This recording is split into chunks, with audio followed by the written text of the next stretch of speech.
If you got the opportunity to go home for Thanksgiving this year, I really hope you are taking up the opportunity to eat all of the yummy foods. I am having Loki a little bit of FOMO back home. All my friends back home last night going to the bars, and now obviously my family is all together, but I chose to stay home just because I have a dog.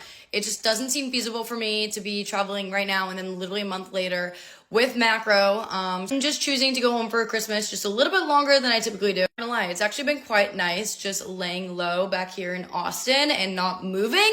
I'm going to get a steak dinner with my boyfriend tonight. We're not doing Thanksgiving food. We got a last minute reservation at a steakhouse, so I'm excited for that.